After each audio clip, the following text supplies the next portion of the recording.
যুক্তরাষ্ট্রের প্রেসিডেন্ট নির্বাচন সামনে রেখে কথার লড়াই, জনপ্রিয়তায় এগিয়ে ডেমোক্র্যাট প্রার্থী, যে কোনো মূল্যে কামালাকে ঠেকাতে মরিয়া ট্রাম্প শিবির। এবং ঝড়ের প্রভাবে ফিলিপিন্সের উত্তরাঞ্চলে ভারী বৃষ্টিপাত, তলিয়ে গেছে ঘরবাড়ি ও রাস্তাঘাট, পানিবন্দী হাজারো মানুষ।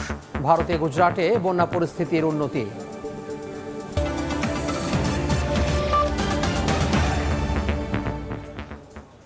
আন্তর্জাতিক সময়ে সঙ্গে আছি আমি তোহা খান তামিম। আগামী 5 নভেম্বর যুক্তরাষ্ট্রের প্রেসিডেন্ট নির্বাচন, প্রচারণায় ব্যস্ত সময় পার করছেন দুই প্রার্থী কামালা হ্যারিস ও ডোনাল্ড ট্রাম্প। নির্বাচনের দিন যতই ঘনিয়ে আসছে ততই জনপ্রিয়তায় এগিয়ে যাচ্ছেন কামালা। তবে যে কোনো মূল্যে ডেমোক্র্যাট প্রার্থীকে ঠেকাতে মরিয়া ডোনাল্ড ট্রাম্প। যুক্তরাষ্ট্র থেকে বিস্তারিত জানাচ্ছেন লস্কর আল মামুন। মার্কিন প্রেসিডেন্ট নির্বাচনকে সামনে রেখে শুরুতে অনেকটা অপ্রতিরোধ্য গতিতেই ধাবিত হতে দেখা যায় ডোনাল্ড ট্রাম্পকে। অনেকে ধরেই নেন দ্বিতীয় মেয়াদে ক্ষমতার পথে ট্রাম্প। প্রথম বিতর্কে বাইডেনকে ধরাশয়ী করার পর ভূমিধস বিজয়ের কথাও বলেন কেউ কেউ। এ দৃশ্যপট নির্বাচন থেকে জো বাইডেন সরে যাওয়ার আগের। তবে অনেকটা নাটকীয়ভাবে বাইডেন চলে যাওয়ার ঘটনা ট্রাম্পের জন্য যেন বিনা মেঘে বজ্রপাতের মতো। কামালা হ্যারিস বাইডেনের স্থলাভিষিক্ত হওয়ার পর থেকে বদলে যায় পুরো চিত্র। চালকের আসনে বসেন কামালা। এখন পর্যন্ত বেশিরভাগ জনমত জরিপে এগিয়ে রয়েছেন কামালা হ্যারিস। রয়টার্সের সবশেষ জাতীয় জনমত জরিপ অনুসারে সারা দেশে ট্রাম্পের চেয়ে কামালা হ্যারিস 4 পয়েন্টে এগিয়ে। শুধু তাই নয়, ট্রাম্পের সমর্থক হিসেবে পরিচিত ফক্স নিউজের সবশেষ জরিপে সানবেল্ট হিসেবে পরিচিত 4টি অঙ্গরাজ্যের 3টিতেই এগিয়ে কামালা। 59 বছর বয়সী কামালার এমন অব্যাহত সাফল্যে দিশেহারা 78 বছর বয়সী ট্রাম্প। কামালাকে কটাক্ষ করে তির্যক মন্তব্যের মাত্রা বাড়িয়েছেন তিনি। তার নানা বেফাঁস বক্তব্যে নিজের সমর্থকরাই বিব্রত হচ্ছে। সাম্প্রতিক ট্রাম্পের বিরামহীন মিথ্যে আর অসামঞ্জস্য কথাবার্তা শুনে তার মানসিক ভারসাম্য নিয়ে প্রশ্ন উঠেছে। লস অ্যাঞ্জেলেস টাইমস বলছে লোকটা আসলেই মানসিক রোগে ভুগছেন। পাবলিক রেডিও NPR জানিয়েছে ফ্লোরিডায় তাঁর মারে লাগো বাসভবনের সংবাদ সম্মেলনে ট্রাম্প 162টি মিথ্যা কথা বলেন। ওয়াশিংটন পোস্ট গত 4 বছরে ট্রাম্পের বলা মিথ্যার যে হিসাব রেখেছে তা এরই মধ্যে 30,000 ছাড়িয়েছে। এক কথায় কামালা ঝড়ে বিপর্যস্ত ট্রাম্প এখন ঘুরে দাঁড়াতে প্রাণপণ চেষ্টা চালালেও তার কথার লাগাম না টানলে সহসা সুফল মিলছে না বলে মনে করছেন রাজনৈতিক বিশ্লেষকরা। অন্যদিকে ট্রাম্পের এমন পাগলামি হ্যারিস ও তার প্রচার শিবির বেশ উপভোগ করে নীরবে এগিয়ে যাচ্ছেন। লস্কর আল মামুন, সময় সংবাদ, যুক্তরাষ্ট্র। ঝড়ের প্রভাবে ফিলিপিন্সের উত্তরাঞ্চলে ভারী বৃষ্টিতে তলিয়ে গেছে ঘরবাড়ি ও রাস্তাঘাট, পানিবন্দী হয়ে পড়েছেন হাজার হাজার মানুষ। ভয়াবহ বন্যায় এখন পর্যন্ত 2 জনের প্রাণহানির খবর পাওয়া গেছে। এদিকে অস্ট্রেলিয়ার ভিক্টোরিয়া ও তাসমানিয়া রাজ্যে আঘাত হেনেছে ঝড়। অন্যদিকে ভয়াবহ বন্যায় প্রাণহানি ও ক্ষতিগ্রস্তের পর কিছুটা স্বাভাবিক হতে শুরু করেছে ভারতের গুজরাটের বন্যা পরিস্থিতি। শক্তিশালী ঝড়ের প্রভাবে ভারী বৃষ্টিতে সৃষ্ট বন্যায় ডুবে গেছে ফিলিপিন্সের উত্তরাঞ্চল। সোমবার স্থানীয় সময় রাত থেকেই অবনতি হতে থাকে এলাকার পরিস্থিতি। এতে বেশ বিপাকে পড়েছে অঞ্চলটির বাসিন্দারা। বিদ্যুৎস্পৃষ্ট হয়ে প্রাণ হারান বেশ কয়েকজন।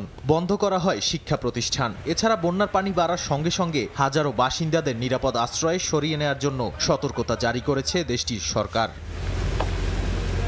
দেশটির আবহাওয়া দপ্তর জানায়, রাজধানী ম্যানিলার দক্ষিণ পূর্বাঞ্চলীয় প্রদেশ কুইজনের ইনফান্টা শহরে 115 কিলোমিটার বেগে ঝড়ো হাওয়া বয়ে গেছে। ঝড়টি উত্তর পশ্চিম দিকে অগ্রসর হচ্ছে বলেও জানান তারা। এ কারণে সব ধরনের নৌ চলাচল সাময়িকভাবে বন্ধ রাখা হয়েছে, বাতিল করা হয়েছে বেশ কয়েকটি বিমানের ফ্লাইট। অন্যদিকে ভয়াবহ বন্যায় প্রাণহানি ও ক্ষতিগ্রস্তের পর কিছুটা স্বাভাবিক হতে শুরু করেছে ভারতের গুজরাটের বন্যা পরিস্থিতি। এরই মধ্যে ক্ষতিগ্রস্তদের সহযোগিতায় আন্তঃমন্ত্রণালয় কমিটি গঠন করেছে ভারতের স্বরাষ্ট্র মন্ত্রণালয়। দেশটির প্রধানমন্ত্রী নরেন্দ্র মোদী বলেছেন, বন্যা কবলিতদের দুরবস্থা থেকে পরিত্রাণের জন্য সব ধরনের সহযোগিতা করা হবে। নাদিম মারজান, সময় সংবাদ। জানাবো দেশের খবর। ঢাকা মেডিকেল কলেজ হাসপাতালে সংবাদ সম্মেলন করছেন আন্দোলনরত চিকিৎসকরা। আমরা সরাসরি চলে যাচ্ছি সেখানে। কলেজ সমূহ এবং দেশের সমস্ত উপজেলা, জেলা হাসপাতাল সমূহে নিরাপত্তা বাহিনী প্রণয়ন না করা হয় তাহলে এই ষড়যন্ত্রমূলক আক্রমণের বারংবার আক্রমণ আবার আসতে পারে।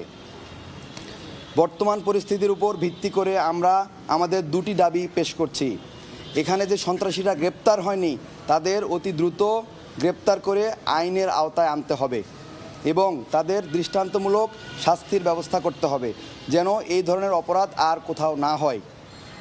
অতি দ্রুত চিকিৎসক এবং রোগীদের কল্যাণ নিশ্চিতকরণে স্বাস্থ্য সুরক্ষা আইন এবং হাসপাতালে চিকিৎসক, স্বাস্থ্যকর্মী এবং রোগীর নিরাপত্তা নিশ্চিতকরণে স্বাস্থ্য পুলিশ নিয়োগের খসড়া প্রণয়ন করতে হবে। আমাদের পরবর্তী কর্মসূচিগুলো আমি বলতে চাই, গতকাল সন্ধ্যা থেকে সারা বাংলাদেশের সকল হাসপাতালসমূহে আমরা ইমার্জেন্সি সেবা চালু করেছি, যেটা চলমান রয়েছে এবং চলমান থাকবে। বাংলাদেশের রোগীদের সুরক্ষা নিশ্চিতকরণে আমরা আগামীকাল থেকে সীমিত পরিসরে আউটডোর সেবা চালু করেছি। সকাল 10টা থেকে দুপুর 1টা পর্যন্ত আউটডোর সেবা চালু থাকবে এবং সকাল 8টা থেকে সকাল 10টা পর্যন্ত স্ব প্রতিষ্ঠানে অবস্থান কর্মসূচি থাকবে। আমি আবার ব্যাপারটা ক্লিয়ার করতে চাই, আমাদের অফিস 8টা থেকে শুরু হবে, 8টা থেকে সকাল 10টা পর্যন্ত আমরা অবস্থান কর্মসূচি করব, 10টা থেকে 1টা পর্যন্ত আউটডোর সেবা চালু থাকবে। ইনডোর সেবা, রুটিন ওয়ার্ক এবং পরবর্তী ঘোষণা না দেওয়া পর্যন্ত সীমিত পরিসরে চালু থাকবে। রোগীদের স্বার্থে প্রাইভেট চেম্বারে স্বাস্থ্য সেবা প্রদান করা হবে।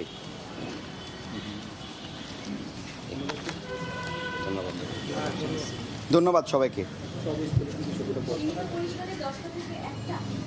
হ্যাঁ জি, সীমিত পরিসরে 10টা থেকে 1টা আউটডোর সেবা চালু থাকবে।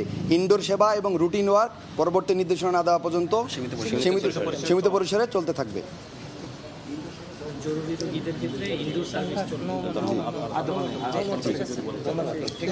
ধন্যবাদ।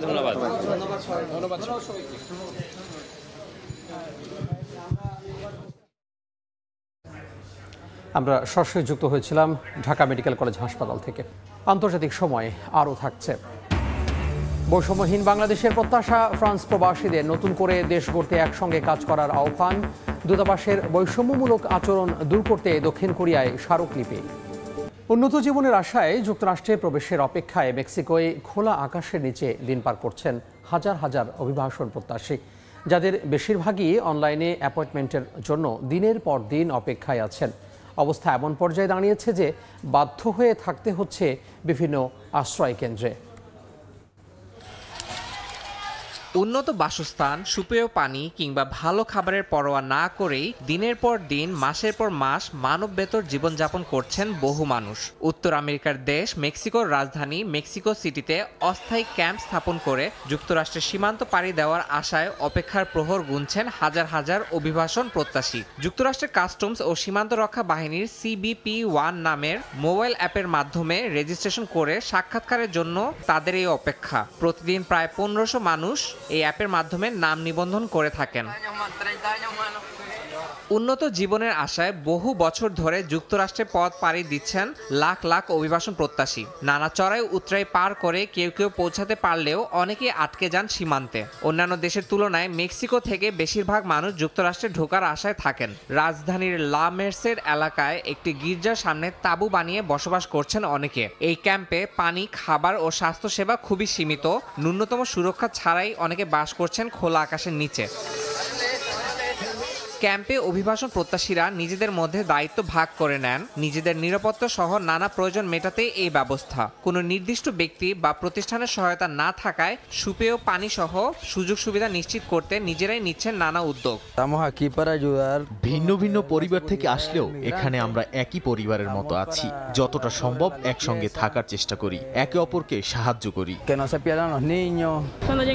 আমরা যখন এখানে পৌঁছাই তখন সবাই খুব সাহায্য করেছে। তারা আমাদের থাকার জায়গা খুঁজে দিতে সাহায্য করেছে, গরম কাপড়ের ব্যবস্থা করেছে, কারণ এখানে আসার পর আমি সবকিছু হারিয়ে ফেলেছিলাম।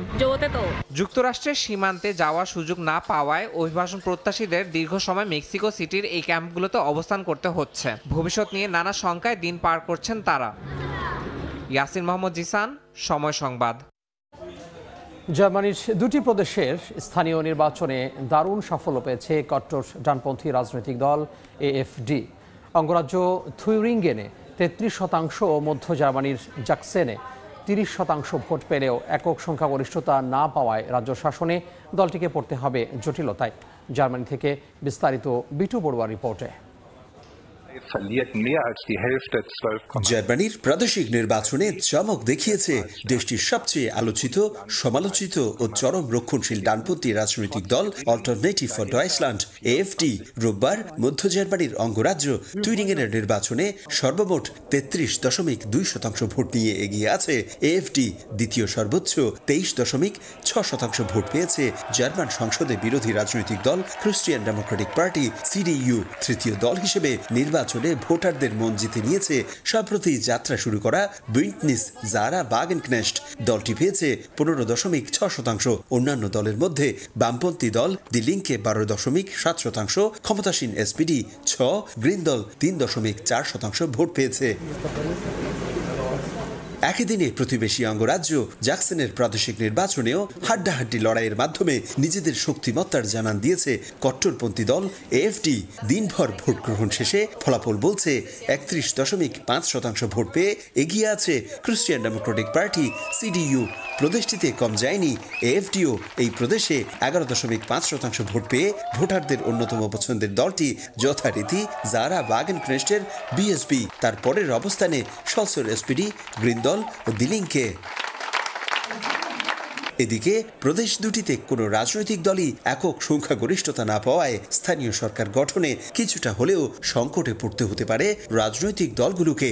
তবে অল্টারনেটিভ ফর ডয়েচল্যান্ড AfD নির্বাচনে ব্যাপক সাফল্য পেলেও রাজনৈতিক চিন্তাধারায় কঠোর মনোভাব, ইউরোপীয় ইউনিয়ন নিয়ে কড়া সমালোচনা সহ অভিবাসী বিদ্বেষ পোষণ করার কারণে দলটির সঙ্গে জোট বাঁধতে অপারগতা প্রকাশ করেছে প্রদেশ দুটিতে সর্বোচ্চ ভোট পাওয়া দলগুলো। তবে জার্মানির বর্তমান প্রেক্ষাপটে সলসের নেতৃত্বে 3 দলের জোট সরকারের রাজনৈতিক নানা ব্যর্থতার কারণেই AfDর এমন সাফল্য বলছেন রাজনীতি বিশ্লেষকরা।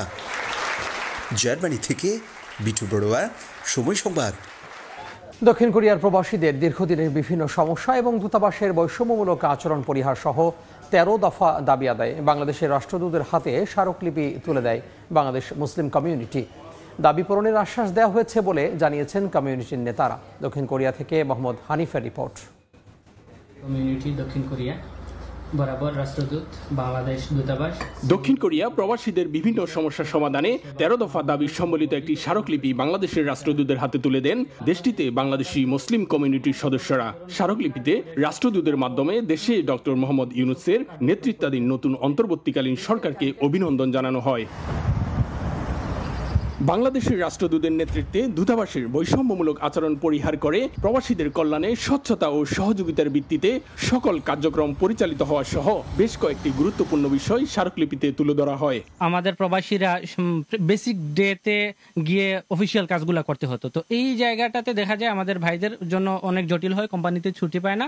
যার কারণে আমরা আবেদন করছিলাম যে প্রতি মাসের অন্ততপক্ষে 2টা শনিবার এবং 1টা রবিবার যাতে প্রবাসীদের জন্য অফিস খোলা থাকে। বিভিন্ন কমিউনিটিগুলা যারা আছে তাদেরকে নিয়ে দ্বিমাসিক অথবা ত্রৈমাসিক বৈঠক করে যে প্রবাসীদের সমস্যা আছে সেই সমস্যাগুলো সমাধানের জন্য খোলা আলোচনা করা, এ ধরনের বিষয়গুলো নিয়ে আমরা কথা বলি। কোনো ধরনের বৈষম্য ছাড়াই দূতাবাস সব প্রবাসীদের জন্য সমানভাবে কাজ করবে, এমনটাই প্রত্যাশা রেমিটেন্স যোদ্ধাদের।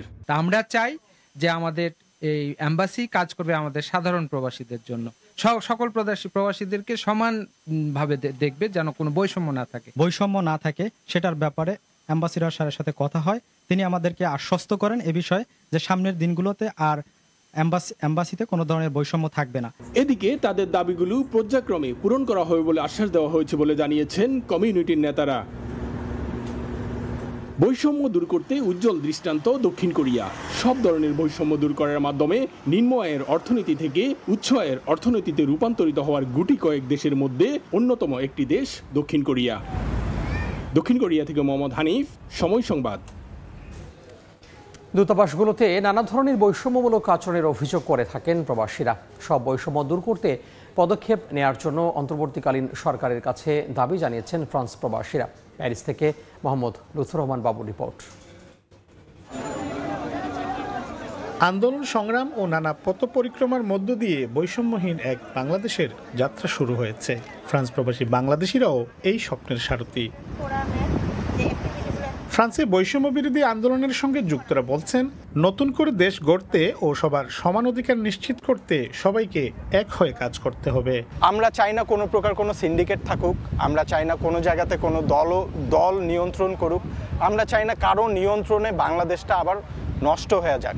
আমরা চাই রাষ্ট্রটা সংস্করণ বলতে এখানে বলা যেতে পারে যে আমরা পরিবর্তন বা পূর্ণ গঠন করতে চাই।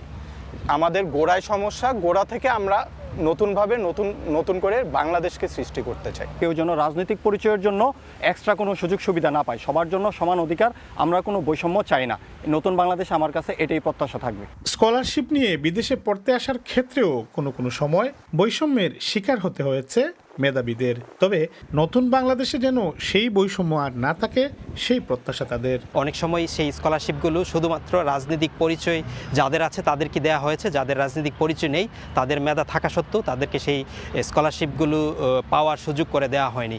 এই বৈষম্য আশা করছি আমাদের নতুন বাংলাদেশে থাকবে না। ছাত্রদের নাম নিয়ে অনেক অরাজকতা চালাচ্ছে, আমরা এইসব চাচ্ছি না। এই জন্য আমাদের বৈষম্য বিরোধী ছাত্র আন্দোলনকে সফল করার জন্য বৈষম্যহীন বাংলাদেশে আমরা চাচ্ছি। সাধারণ প্রবাসীদের গুরুত্ব না দিয়ে দেশীয় রাজনৈতিক নেতাদের অগ্রাধিকার দেওয়ার অভিযোগ রয়েছে বিদেশের বাংলাদেশ মিশনগুলোর বিরুদ্ধে। অন্তর্বর্তীকালীন সরকার এই বৈষম্য যেন দূর করতে পদক্ষেপ নেয়, এমন দাবি জানিয়েছেন প্রবাসী বাংলাদেশিরা।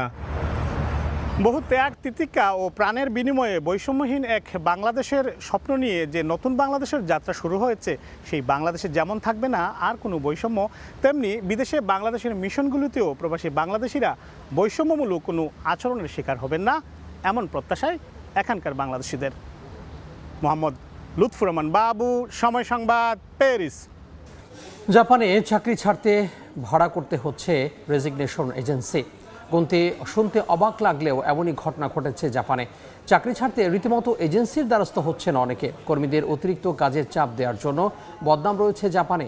এমনকি কিছু প্রতিষ্ঠানকে এ কারণে কালো তালিকাভুক্ত করেছে জাপান সরকার। তবুও কর্মচারীদের উপর কমছে না মানসিক নির্যাতন। একটি চাকরি ছাড়ার জন্য কি প্রয়োজন? পদত্যাগপত্র, খুব বেশি হলে কিছু দরকারি কাগজপত্র। তবে জাপানের কর্মসংস্কৃতির বেলায় খাটে না এই সত্য। চাকরি ছাড়তে সেখানে রীতিমতো কাঠখড় পোড়াতে হয়। তাও মেলে না ক্লান্তিকর কর্মপরিবেশ থেকে মুক্তি। পদত্যাগপত্র ছিঁড়ে ফেলার পাশাপাশি মুখোমুখি হতে হয় কটু কথারও। চাকরি ছাড়তে তাই বিভিন্ন রেজিগনেশন এজেন্সির দ্বারস্থ হচ্ছেন জাপানের বিভিন্ন প্রতিষ্ঠানের কর্মচারীরা। এমনই একজন কর্মচারী ইউকি ওয়াতানাবে। দিনে কমপক্ষে 12 ঘন্টা অফিসে কলুর বলদের মতো কাজ করতে হতো তাকে। চাকরি ছাড়ার ইচ্ছা থাকলেও ঊর্ধ্বতনের হাতে পদত্যাগপত্র দেওয়ার সাহস ছিল না তার। কারণ জাপানের কর্মসংস্কৃতিতে চাকরি ছাড়ার ইচ্ছা প্রকাশ করাকে গুরুতর অসম্মান হিসেবে দেখা হয়। বাধ্য হয়ে চাকরি ছাড়তে নতুন এক পদ্ধতি অবলম্বন করেন তিনি। শরণাপন্ন হন মোমোরি নামের রেজিগনেশন এজেন্সির। টাকার বিনিময়ে কর্মচারীদের চাকরি ছাড়তে সাহায্য করে এই প্রতিষ্ঠান। এক্ষেত্রে মামলা মোকদ্দমা পর্যন্ত গড়ালে দেয়া হয় আইনি সহায়তাও। জাপানে এই ধরনের প্রতিষ্ঠান বহু আগে থেকেই কাজ করছে। তবে করোনা মহামারীর পর কর্মীদের মধ্যে চাকরি পরিবর্তনে ঝোঁক বাড়ায় এসব প্রতিষ্ঠানের বেড়েছে জনপ্রিয়তা। মোমোরি প্রতিষ্ঠানের কর্ণধার জানান, অনেক সাধারণ কর্মচারী কাঁদতে কাঁদতে তার সাহায্য চেয়েছেন। কারো ঊর্ধ্বতন কর্মকর্তা পদত্যাগপত্র ছিঁড়ে ফেলেছেন। কাউকে আবার অভিশপ্ত খেতাব দিয়ে টেনে নিয়ে যাওয়া হয়েছে মন্দিরে। অতিরিক্ত কাজের চাপ ও কর্মস্থানে অবমাননার শিকার হয়ে অনেকেই বেছে নিয়েছেন আত্মহত্যার পথ। কর্মীদের অতিরিক্ত সময় কাজ করানোর জন্য দেশটির কর্মসংস্কৃতির বদনাম রয়েছে। বেশ কয়েকটি প্রতিষ্ঠানকে ব্ল্যাকলিস্টও করেছে জাপান সরকার। সাদিয়া তাসনিম, সময় সংবাদ। মারা গেল পুতিনের প্রশিক্ষিত গুপ্তচর তিমি ভালদিমির। রোববার নরওয়ের দক্ষিণ পশ্চিমাঞ্চলের উপকূলীয় শহর রিসভিকায় ভাসমান অবস্থায় পাওয়া যায়। বেলুগা প্রজাতির তিমিটিকে 5 বছর আগে প্রথম নরওয়ের সমুদ্রে দেখা যায়। সে সময় এর সঙ্গে একটি অ্যাকশন ক্যামেরা লাগানো ছিল, যেটির গায়ে সেন্ট পিটার্সবার্গের যন্ত্র লেখা ছিল।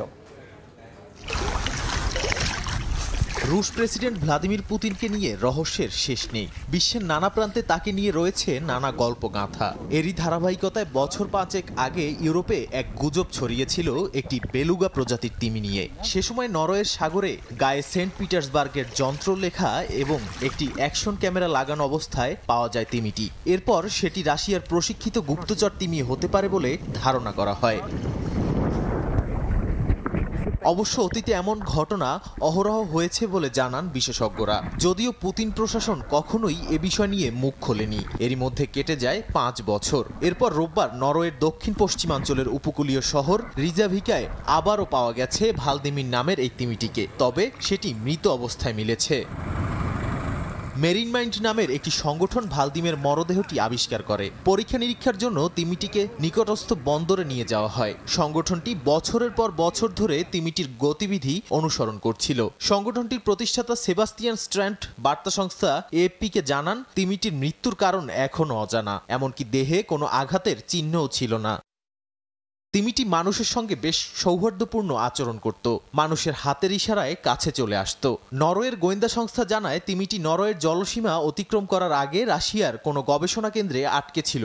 ভালদিমের আনুমানিক বয়স 15 বছর হতে পারে, যদিও একটি বেলুগা তিমির জন্য এটা তেমন কোনো বয়স নয়। এ ধরনের তিমি 60 বছর পর্যন্ত বেঁচে থাকতে পারে। নাদিম মারজান, সময় সংবাদ। নেদারল্যান্ডসে হয়ে গেল ব্যতিক্রমী প্যারেড, যেখানে দেখা মিলেছে অদ্ভুত ফুলের স্থাপনার। ডালিয়া ফুল দিয়ে তৈরি করা হয়েছে আকর্ষণীয় শিল্পকর্ম। বিশাল আকৃতির কঙ্কাল থেকে শুরু করে ফুল দিয়ে সজ্জিত গাড়ি, ড্রাগন, হাতি সবই ছিল এই প্যারেডে। অসাধারণ আয়োজনটি উপভোগ করেন শত শত দর্শনার্থী ও পর্যটক। বেগুনি সাদা ফুলের রাজ্যে বসে এক দম্পতি কি যেন পান করছেন। আবার বিশাল আকৃতির কঙ্কালকে দেখা যাচ্ছে গিটার বাজিয়ে গান গাইতে। রাস্তায় লাল রঙা ফুল দিয়ে সজ্জিত গাড়ি, আরও আছে গোলাপি ফুলের সজ্জিত হোটেল। বেগুনি রঙের ড্রাগন, হাতি, কুকুর সবই ফুলের তৈরি। স্থানীয় সময় রোববার নেদারল্যান্ডসের জুনদের্ট শহরে আয়োজন করা হয় বিশ্বের অন্যতম ফুলের প্যারেড অনুষ্ঠান। এই আয়োজনে দেখা মেলে অদ্ভুত ফুলের স্থাপনা। নানা রঙের ডালিয়া ফুল দিয়ে তৈরি করা হয়েছে আকর্ষণীয় এই শিল্পকর্মগুলো। অসাধারণ আয়োজনটি উপভোগ করেন শত শত দর্শনার্থী ও পর্যটক। আমরা 3 মাস আগের কাজ শুরু করি এবং গতকাল রাতেও 4:30 পর্যন্ত কাজ করেছি। এখন এটি তৈরি হয়েছে। এটি খুব সুন্দর একটি নিদর্শন এবং দেখতে আশ্চর্যজনক। দেশটিতে 1936 সালে প্রথমবারের মতো ফুলের এই প্যারেডের আয়োজন করা হয়েছিল রানী উইলহেলমিনাকে উৎসর্গ করে। স্বেচ্ছাসেবকরা মাসের পর মাস পরিশ্রম করে এই ফুলের প্যারেডের আয়োজন করে থাকে। অর্জিতা শাহজিন, সময় সংবাদ। আন্তর্জাতিক সময়ের শীর্ষ সংবাদগুলো জানিয়ে দিব আরও একবার। যুক্তরাষ্ট্রের প্রেসিডেন্ট নির্বাচন সামনে রেখে কথা লড়াই। জনপ্রিয়তায় এগিয়ে ডেমোক্র্যাট প্রার্থী, যে কোনো মূল্যে কামালাকে ঠেকাতে মরিয়া ট্রাম্প শিবির।